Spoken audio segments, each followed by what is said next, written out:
Hello, welcome back to the reading of the poem The Man God, written by Maria Valtorta, Volume 3, Chapter 389, Part 2, Preaching and Miracles at Engedi.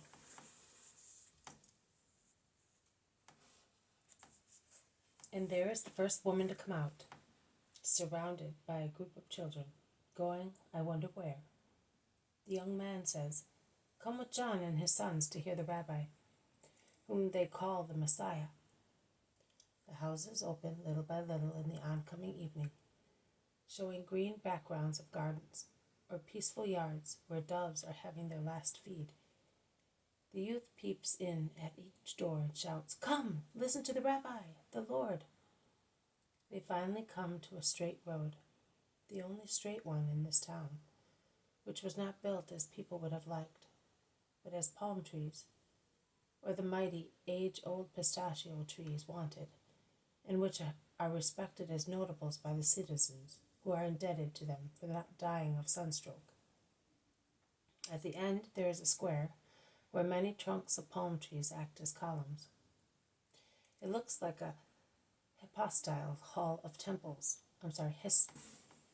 Hypostyle hall of temples and ancient palaces, which consisted of a large room with columns placed at symmetrical intervals, forming a stony forest to support the roof. The palm trees here act as columns, and, thick as they are, with their dense rustling foliage, they form an emerald ceiling over the white square, in the middle of which there is a tall square fountain full of crystal clear water, gushing out from a little column in the center of the basin, and falling into lower basins where animals can water. Tame, docile doves have rushed to it just now, and they are drinking or dancing a minuet with their little pink legs on the upper edge, or they are spraying their feathers, which shine, increasing their iridescent hues as the drops of water rest for a moment on the barbs of the feathers. There are many people, and there are the 8 apostles who had gone in various directions looking for lodgings, and each of them has gathered some followers who are anxious to hear him, whom the apostle has pointed out as the promised Messiah. The apostles hasten towards the Master from all directions, trailing, like comets, the little groups they have conquered. Jesus raises his hand to bless his disciples and the people of Engedi. Judas of Alphaeus speaks on behalf of everyone. Hear, Master and Lord, we have done what you told us, and these people are aware that the grace of God is among them. But they want also the word. Many know you having heard of you, many because they met you in Jerusalem. Everybody, and the women in particular, wish to know you, and first of all, their head of the synagogue. There he is. Come here, Abraham. The man, who is very old, comes forward. He is moved. He would like to speak, but moved as he is, he cannot find any of the words he had prepared. He stoops to kneel down, leaning on his stick, but Jesus stops him, embracing him at once and saying, Peace to the old just servant of God.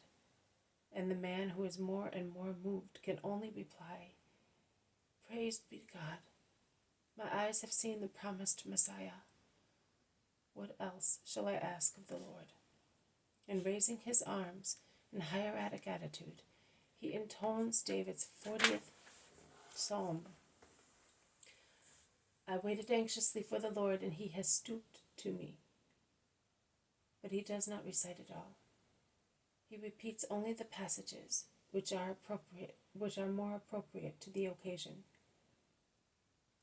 He heard my cry and has pulled me out of the pit of misery, out of the slough of the marsh.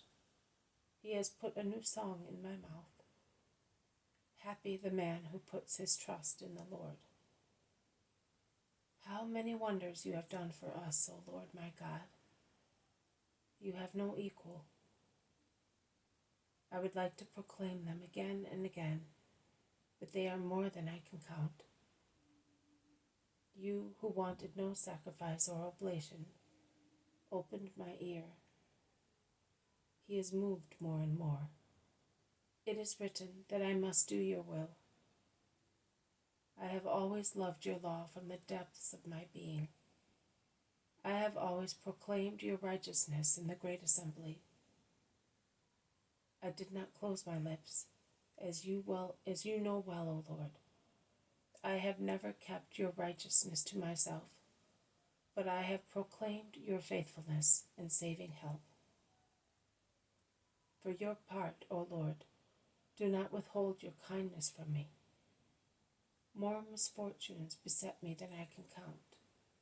He is now weeping copiously, uttering his words in a voice that is even more trembling and senile because of his tears. I am a poor wretch, but the Lord takes care of me. You are my help, my protector, my God. Do not delay. That is the psalm, my Lord, and I add of my own. Say to me, come, and I will say to you what the psalm says. Here I come. He becomes silent and weeps with all his faith gathered in his eyes dimmed by age. People explain, his daughter died and left young grandchildren to him. His wife has become blind and dull-witted through grief, and they do not know what happened to their only son. He disappeared all of a sudden. Jesus lays his hand on the shoulder of the old man and says to him, the sufferings of the just are as swift as a swallow, as compared with the duration of the eternal reward. But we shall give back to Sarah the eyesight of bygone days and the intelligence of her youth, so that she may comfort your old age. Her name is Columba, informs one of the people. She is his princess. But listen to the parable I am going to tell you. Will you not free first from darkness the eyes and the mind of my wife, so that she also may relish wisdom? Asks the old head of the synagogue anxiously. Do you believe that God can do everything, and that his power spreads over the universe? Yes, my lord, I do.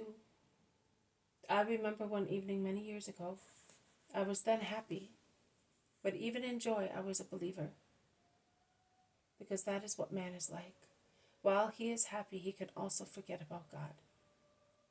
But I believed in God also in those happy days, when my wife was young and healthy, and my daughter Eliza was growing as beautiful as a palm tree, and was already engaged. And Elisha was as handsome as she was beautiful, but he exceeded her in strength, as befits a man. I had gone with the boy to the fountains near the vineyard, which is Columba's dowry, while my wife and daughter remained at home to weave the girl's trousseau. But perhaps I am boring you. A poor wretch dreams, remembering his past happiness. But other people are not interested. Go on, go on.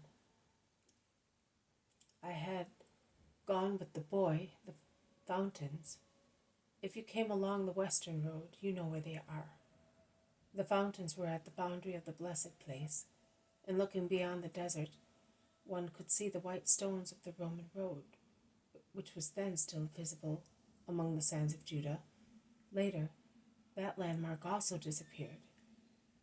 It does not matter if a landmark disappears among sands, but it is bad that the sign of God, sent to point you out, should dissolve in the hearts of Israel, in too many hearts. My son said, Father, look, a great caravan with horses and camels and servants and gentlemen going towards Engedi. They are perhaps coming to the fountains before it gets dark.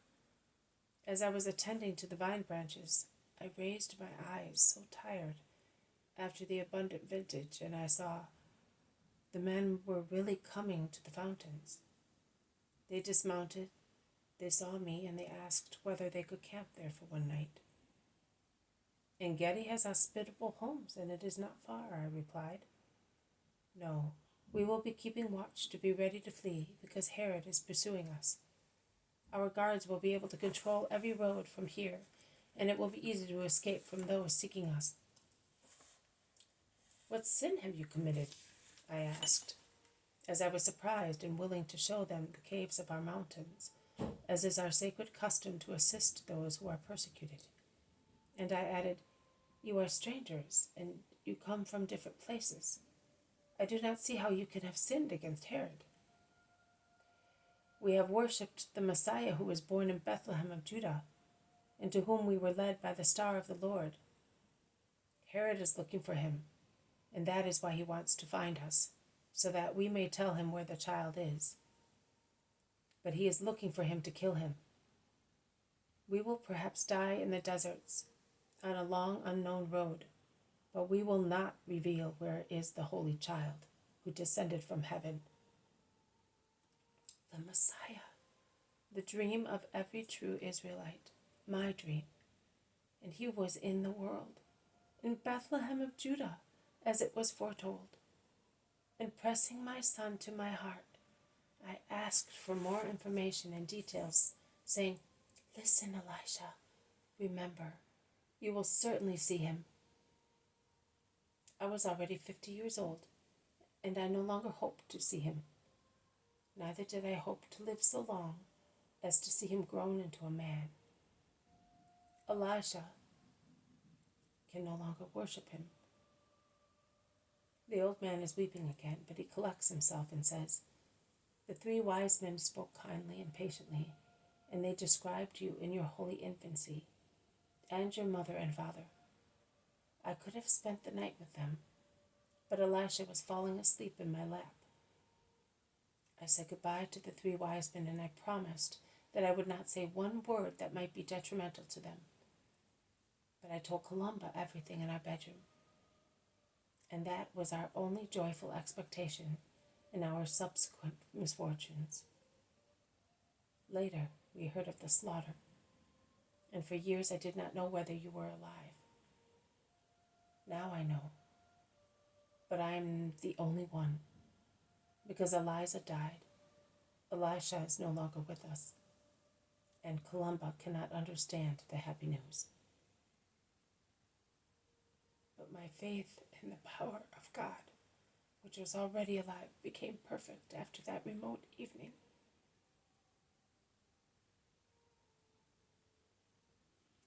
When 3 men of different races bore witness to the power of God by being united through the voices of stars and of their souls on the road of God to worship His word.